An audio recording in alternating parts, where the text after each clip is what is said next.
Begin.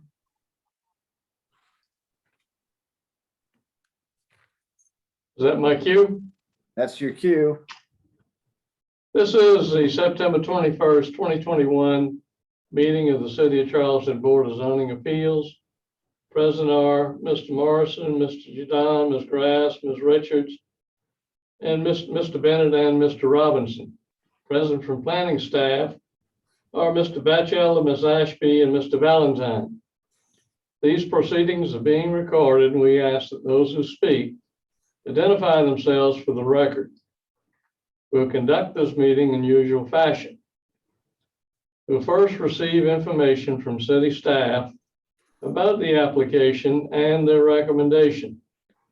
If the recommendation is favorable and no one objects to the application, usually the Board of Zoning Appeals treats the matter as being uncontested and passes it as a matter of course.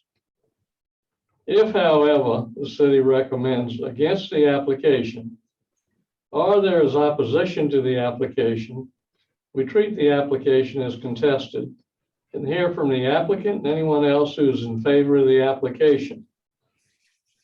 Next, we hear from anyone opposed, followed by a short rebuttal from the applicant.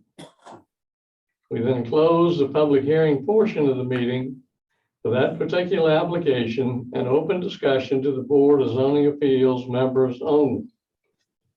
We'll then make a decision to approve with conditions, or deny the application.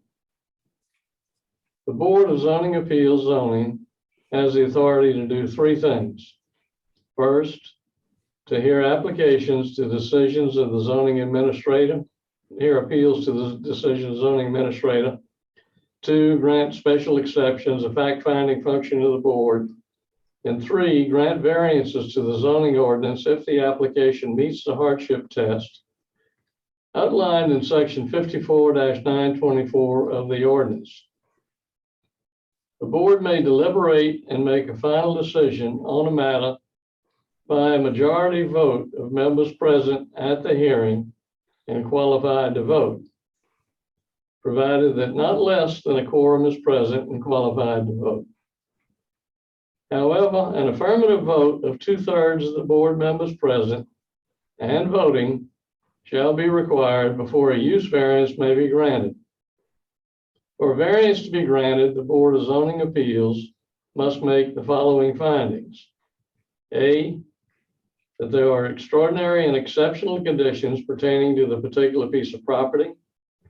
B, these conditions do not generally apply to other property in the vicinity. C, because of these conditions, the application of the ordinance to the particular piece of property would effectively prohibit or unreasonably restrict the utilization of the property. And D, the authorization of a variance will not be of substantial detriment to adjacent property or to the public good, and the character of the district will not be harmed by the granting of the variance. There's been one deferral on tonight's agenda. That's item number A2, 30 F Street, West Side, has been deferred and will not be heard tonight. First item on the agenda is A1, the review of minutes of the September 7th, 2021 board meeting. Those minutes have been circulated. And does any member of the board have any comment, any corrections, additions, or deletions to the minutes as received?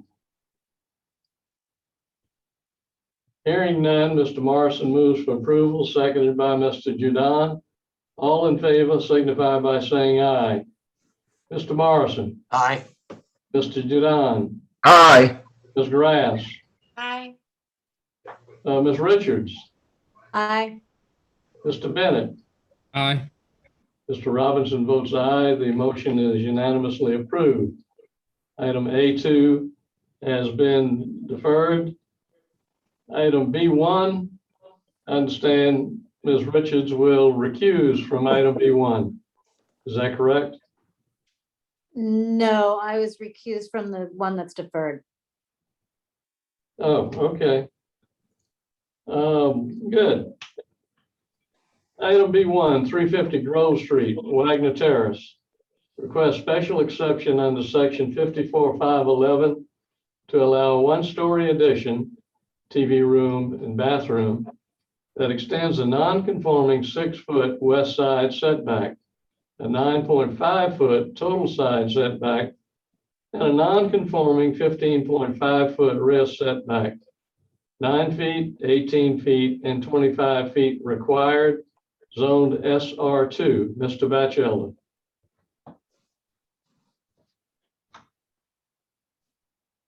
This is a residential property in Wagner Terrace on the corner of 6th Avenue and Grove Street.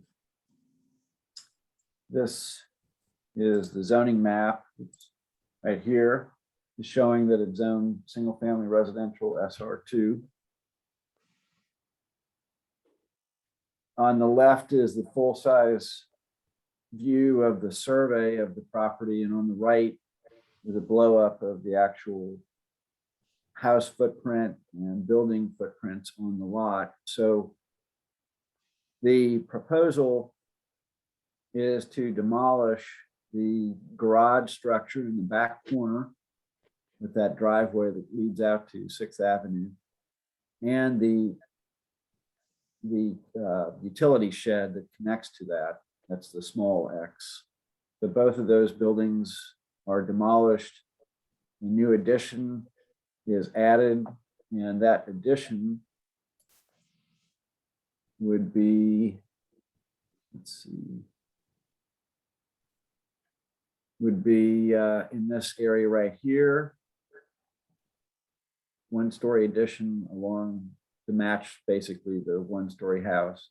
And then a small accessory building gets constructed back within the footprint, basically within the footprint of the garage that's being removed.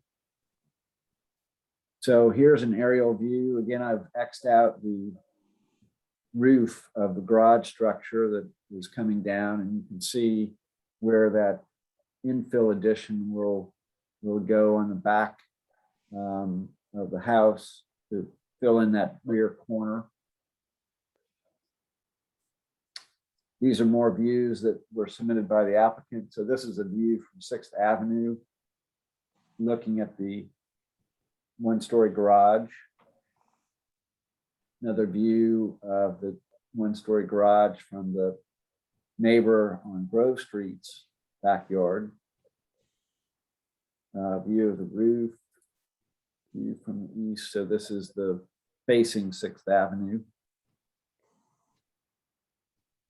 And the utility shed that would be demolished as well. So these are floor plans, or site plans, just showing the garage and shed to be removed. And then you see the addition highlighted and the storage and screen porch accessory building that goes back basically within the footprint of the garage that was there. And so I've just highlighted the two sides of the addition that require the special exception for the to extend those non-conforming setbacks. And then these are just floor plans. This is a TV room, bathroom. Will go in this one-story addition, and then the accessory building will be a screen porch and small storage space. That building itself does not require any variances or special exceptions because it actually satisfies the requirements for staff approval to allow that building.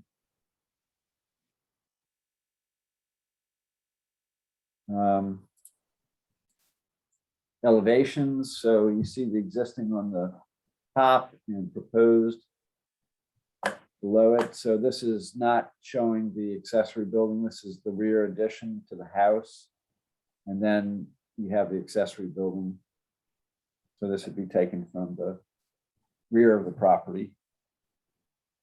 And then a view from the side. So you see the new accessory building here, place of the garage. And another view from the neighbor's property on Grove Street. Here's the new addition, and then that accessory building right here. And the neighbor on the 352 Grove has indicated that they are supportive of this request. And then this is a neighbor from 6th Avenue, indicating that he supports the project. And so that concludes our presentation. This is a special exception for the infill addition to the house that extends those non-conforming rear setbacks and the non-conforming side setbacks for the existing house. We feel that it meets the special exception requirements in view of the support from the neighbors, and we recommend approval of this request. City recommends approval. Ms. Ashby, is there any opposition? No, Mr. Robinson, no opposition. Mr. Hal Morrison moves to approval, seconded by Mr. Giordano. All in favor signify by saying aye. Mr. Morrison? Aye. Mr. Giordano? Aye. Ms. Grass? Aye. Ms. Richards? Aye. Mr. Bennett? Aye. Mr. Robinson votes aye. The motion is unanimously approved. Thank you all very much. This Thanks. could be our personal best, team. God bless you. Thank you. Thank you. Aye. Have a good night. Have a good evening. Y'all too. Night. Night.